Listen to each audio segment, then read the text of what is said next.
People ask me sometimes what the hardest part of nearly 40 years on the bench has been.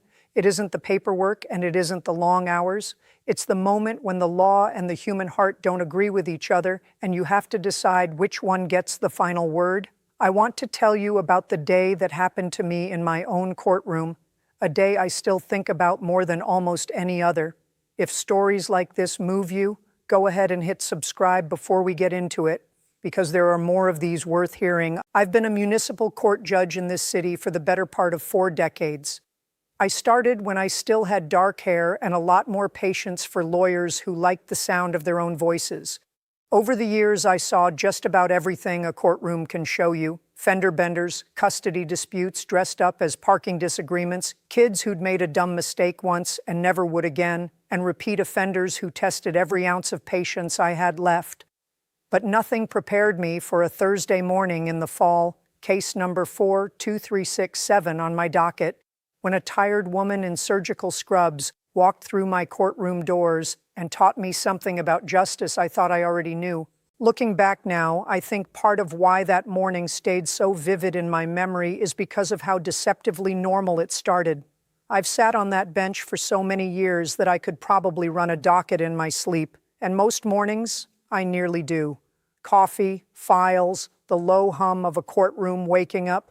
There's a rhythm to it that becomes part of you after 4 decades, the same way a surgeon's hands know their instruments without needing to look down. I had no reason to expect that Thursday would be any different. That's usually how the cases that change you arrive, dressed exactly like the ones that don't.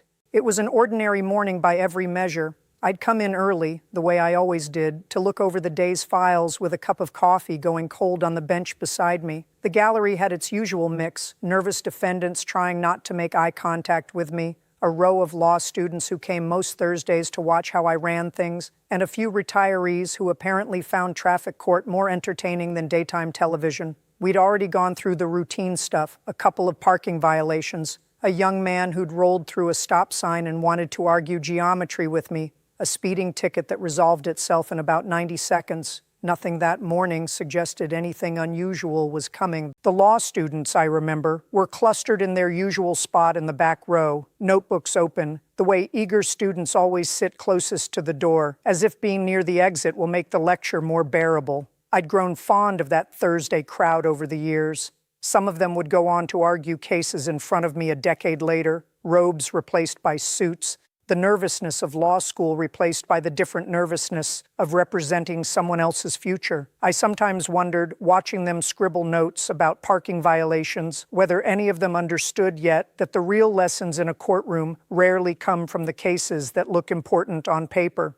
My court officer, a steady, no-nonsense man named James Wilkins, who'd worked in that building for 15 years, called the next case in his usual flat official tone.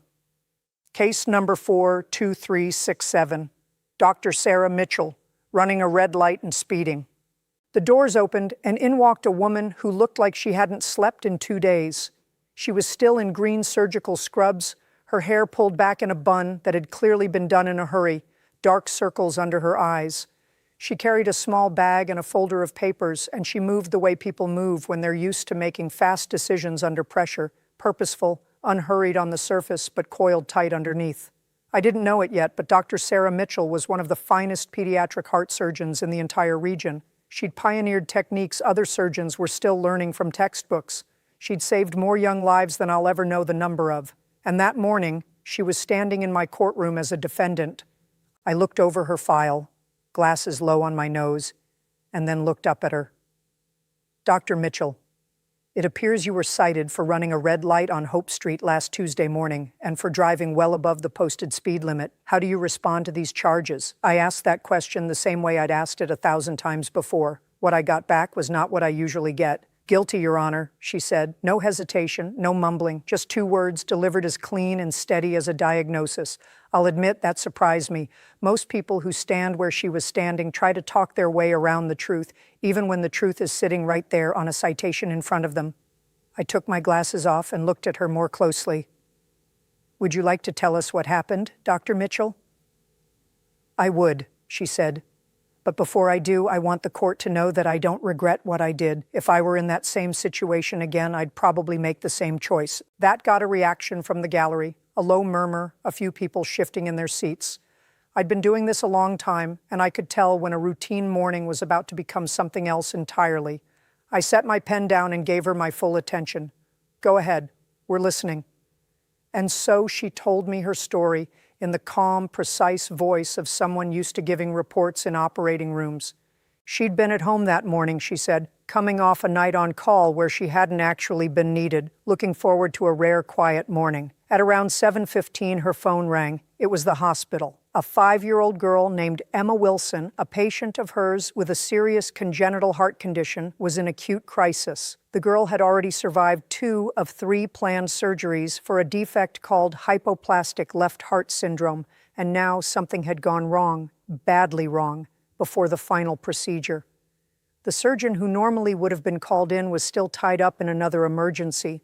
There was no one else on staff qualified to perform what Emma needed. It had to be Dr. Mitchell, or it wasn't going to happen in time. She didn't even change out of her pajamas. She threw on a coat, grabbed her keys, and ran for her car. Now, in cardiac surgery, especially in children, minutes matter in a way that's hard for those of us outside medicine to fully appreciate. A child's heart and brain can't go long without adequate blood flow before the damage becomes permanent. Every second Dr. Mitchell spent stuck in traffic was a second Emma's small body was fighting a battle it might not win. And that morning, of all mornings, traffic was a mess. A water main had broken on a nearby avenue, funneling extra cars onto Hope Street. She told me she came up on a red light at an intersection with 8 cars stacked up ahead of her, none of them able to move. She honked. She waved. Nothing helped. They were boxed in just like she was. She described those few minutes at the intersection in more detail than I expected, and I remember thinking that most people, recounting the worst moment of their week,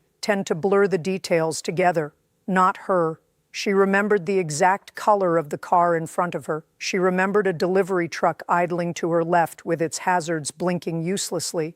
She remembered checking the clock on her dashboard 3 times in under a minute, watching the numbers climb in a way that felt, she said, like watching a patient's vitals drop on a monitor you can't reach. Then her phone rang again. It was the ER physician. Emma's oxygen levels were dropping. Her cardiac enzymes were spiking. They had roughly 20 minutes to get her on bypass, or they were going to lose her. Dr. Mitchell told me she could hear the monitor alarms through the phone, and she could hear the panic underneath the doctor's professional calm.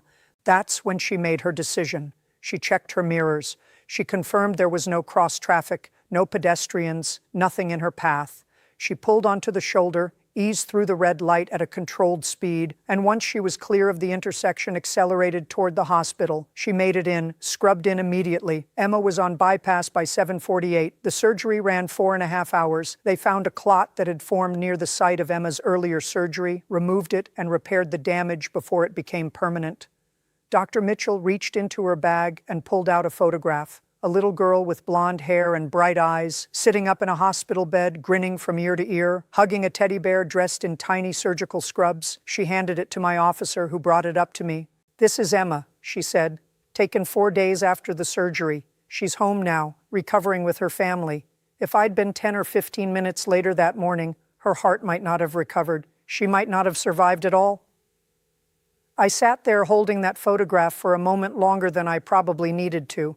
There's a particular kind of silence that falls over a courtroom when everyone in the room understands, at the same time, that they're witnessing something that matters. That was the silence in my courtroom right then. I noticed in that silence that even Wilkins, a man who had stood at that post through thousands of hearings and long since stopped reacting to anything said in front of him, had gone still, his eyes fixed on the photograph as it made its way up to the bench. The law students in the back had stopped writing entirely. One of the retirees in the gallery, a woman who came most Thursdays with her knitting tucked under her arm, had her hands folded in her lap, needles forgotten. It's a strange thing watching an entire room hold its breath at the same moment. In 40 years, it happened to me only a handful of times, and that morning was one of them. I called up the officer who'd written the citation, a 12-year veteran of the force named Officer Daniel Reyes, a man known for being fair but firm. I asked him to describe what he'd seen and how Dr. Mitchell had conducted herself. He told me he'd clocked her vehicle moving through the shoulder and through the red light,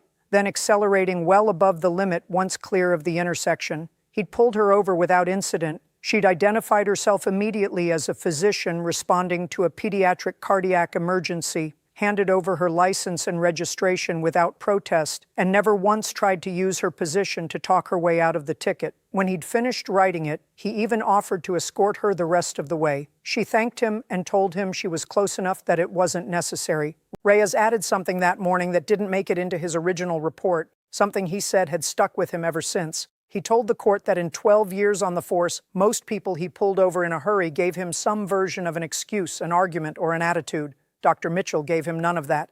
She'd looked him in the eye, told him exactly what she'd done and why, and accepted the ticket without a single word of protest. I remember thinking, he said, that whatever was waiting for her at that hospital had to be serious, because she wasn't the type to break a law over nothing. He said he'd thought about her, and about that stretch of Hope Street, more than once in the days after, wondering, without knowing, whether the emergency she'd described had turned out all right. If you're finding this story as moving as I did living through it, take a second and hit subscribe. This isn't the last case like this one I've got to tell. I turned back to Dr. Mitchell with one more question because I wanted to press on the hardest part of this, the part that made it a real dilemma and not just a sympathetic story. Dr. Mitchell, you understand better than most people how much damage a car moving too fast through an intersection can do. You've probably treated children hurt in exactly that kind of accident. How do you square what you did that morning with the risk it posed to everyone else on that road? It was a fair question, and she didn't flinch from it. That's a question I've asked myself many times since that morning, Your Honor, she said. I take road safety seriously. More seriously than most, honestly, given what I've seen come through our emergency room. I didn't make that decision carelessly. I checked for cross-traffic. Visibility was excellent that morning. There were no pedestrians anywhere near the intersection. I used my hazard lights the entire way through, and I didn't accelerate until I was fully clear and certain the path ahead was safe. She looked me dead in the eye.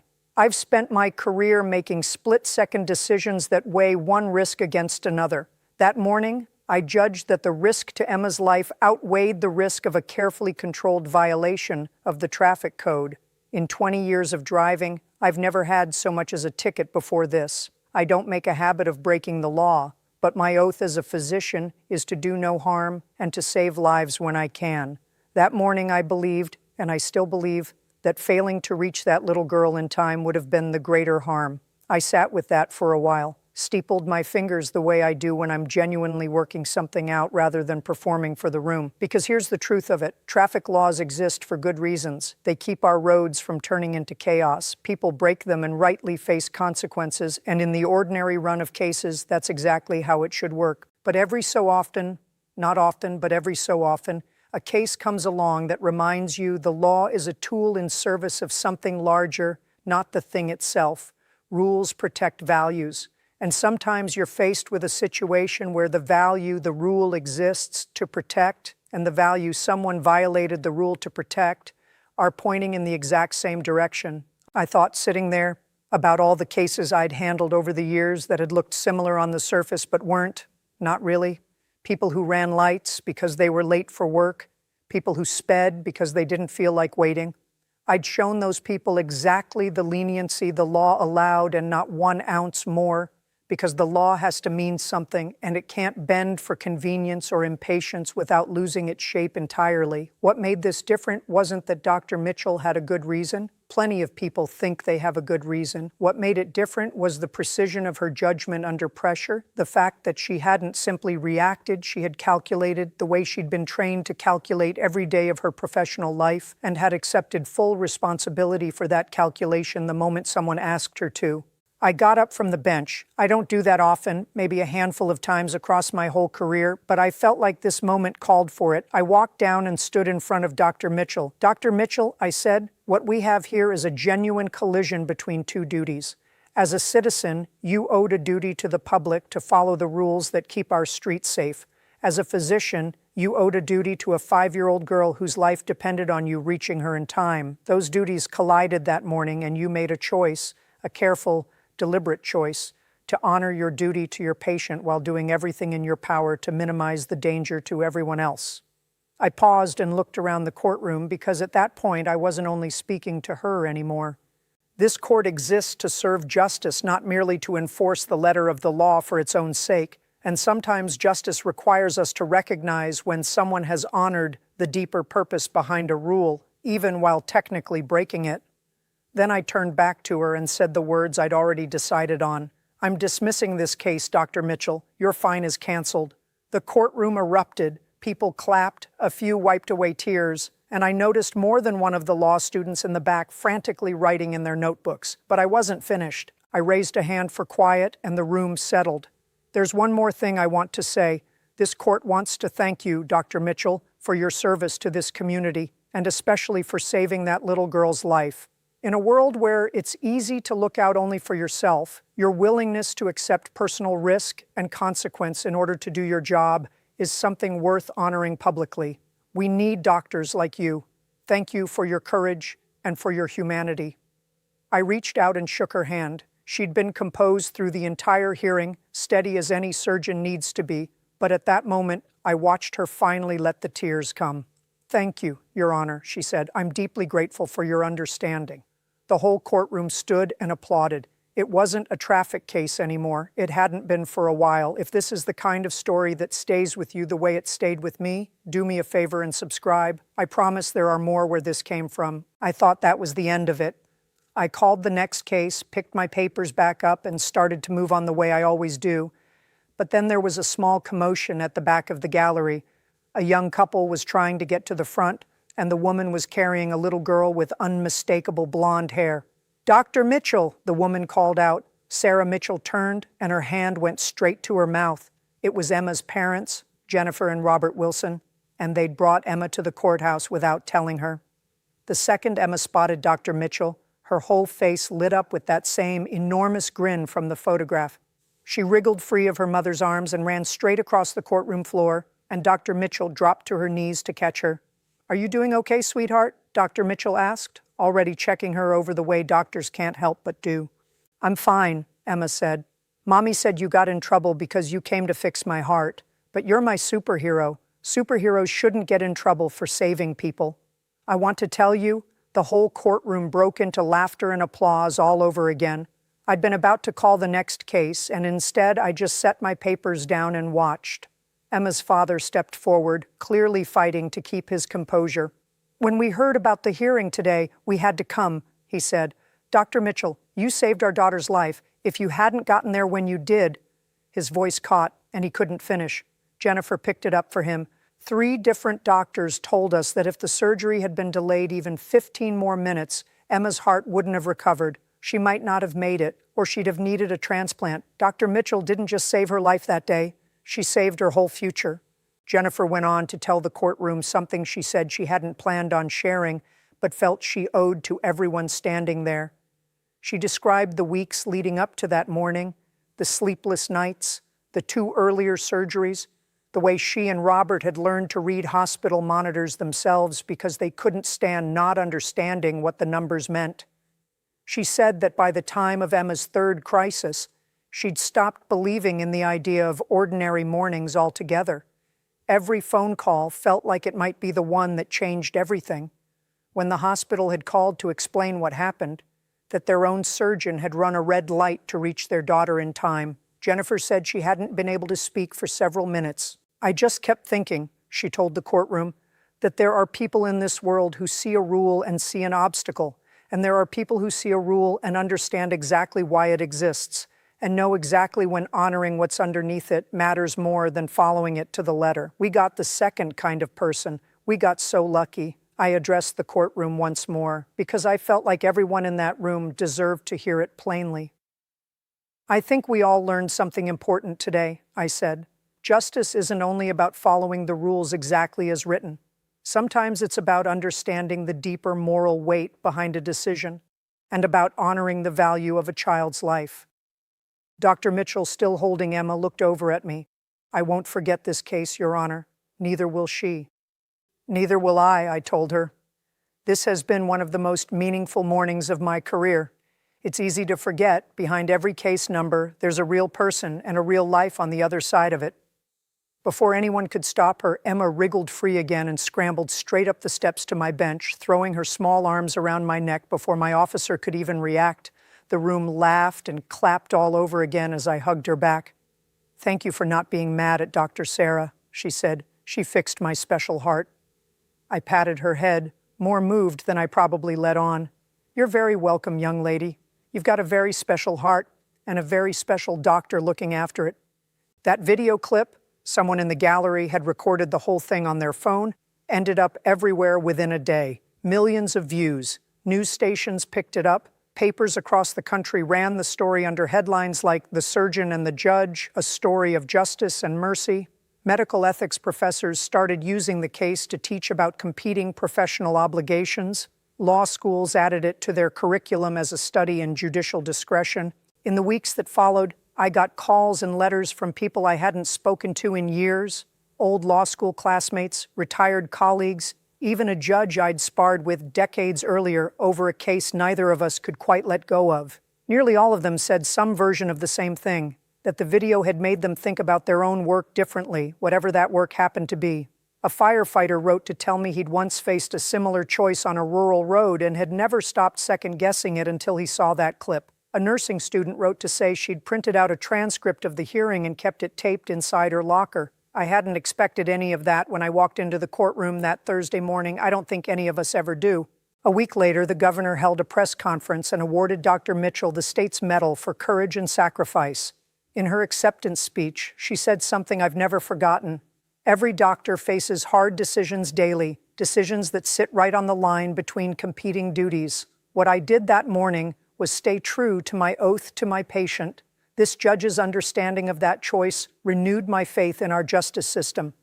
The governor also announced new emergency traffic corridors near hospitals and a notification system for medical professionals responding to critical emergencies, real, lasting change that came out of one difficult morning in my courtroom. As for me, that case followed me for the rest of my career, in the best possible way. I got invited to speak at judicial conferences about balancing the letter of the law with its spirit. I told anyone who'd listen that in almost 40 years on the bench, I'd come to believe justice has to have a human face to mean anything at all. Laws exist to protect people. They're not an end in themselves. Behind every rule is a value that rule was built to serve, and once in a great while, honoring that value means bending the rule that was written to protect it. I gave that same talk, more or less, at conferences in 3 different states over the following 2 years. Every time, without fail, someone in the audience would come up afterward with a story of their own. A nurse who'd broken protocol to comfort a dying patient against hospital policy, a teacher who'd bent a rule to keep a struggling student from falling through the cracks, a police officer who'd chosen a warning over a citation because he could see, in that moment, that the letter of the law and the point of the law had come apart. I started keeping a small notebook of those stories, not to use them anywhere, just to remind myself that Dr. Mitchell's courtroom wasn't as rare a place as it might have seemed. People make quiet, difficult choices like hers more often than we ever hear about. Most of them just never end up on video. Emma made a full recovery. 6 months later, she had her 3rd and final surgery without complication, and her parents told me she went into that operating room calm as could be, because Dr. Sarah was going to take care of everything, and in her mind, that settled it. By her 1-year checkup, her heart was functioning exactly as it should for a child with her condition. She got to run and play and just be a kid, a chance she might never have had. Providence Mercy Hospital built a new protocol out of that case, working with local police to create real guidelines for how medical professionals could respond to emergencies without simply throwing caution out the window. Officer Reyes, the man who wrote that original ticket, became one of the strongest voices behind it. "Our job is public safety," he said later. Sometimes that means enforcing the rules. Sometimes it means recognizing when the greater public good is served by understanding what's really happening in front of you. That protocol, as I understand it, is still in use today. It includes a direct line hospital dispatchers can use to alert traffic control of a specialist in transit during a declared emergency, and clear guidelines for what constitutes a justified controlled departure from normal traffic rules. Officer Reyes told me once, years later at a community event, that he still thinks about Dr. Mitchell every time he trains a new officer on the protocol. He tells them the story the same way I've told it here, not as an excuse to look the other way when the rules are broken, but as a reminder that good judgment is what the rules were always meant to protect in the first place. A year after that hearing, Dr. Mitchell and Emma came to my 80th birthday celebration, which happened to fall right around when I announced my retirement. Emma, 6 years old by then, healthy and full of energy, handed me a card she'd drawn herself. It read, "Thank you for being nice to my doctor. My heart works good now." That photograph made front pages across the country all over again. In my retirement speech, I told the room that in all my decades on the bench, across thousands of cases, parking tickets, property disputes, everything in between, that one would always stand apart. It was to me exactly what justice is supposed to look like, tempered by mercy, guided by wisdom, and rooted in compassion. It reminded me, and I hope it reminded everyone who heard about it, that behind every rule we live by, there's a deeper humanity that gives that rule its purpose in the first place. Dr. Mitchell went on training the next generation of surgeons. She always told her students the same thing when they asked about that case. Medicine isn't practiced in a vacuum. Technical skill matters, but so does remembering that every patient is a whole person whose life carries weight that can't be measured. Sometimes that means hard choices. That's the burden, she'd say, and the privilege of being trusted with someone else's life in their most vulnerable moment. I heard some years later that one of her former students faced a small version of that same dilemma.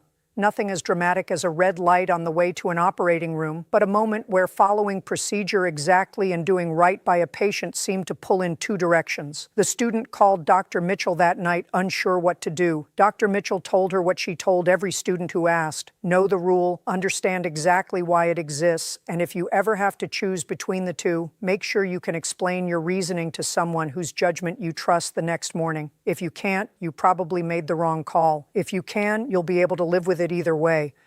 That morning in my courtroom, a surgeon had to choose between her oath and a red light. A police officer had to choose between strict enforcement and understanding. And I had to choose between the letter of the law and its purpose. A little girl's life hung in the balance the entire time. It's a case that stayed with me because it's a reminder every judge, every officer, and honestly every one of us needs once in a while, that the rules we build our lives around only matter because of the human values underneath them. If you made it this far, thank you for sticking with the story. If it meant something to you, subscribe and stay around. There are more stories like this one still to tell.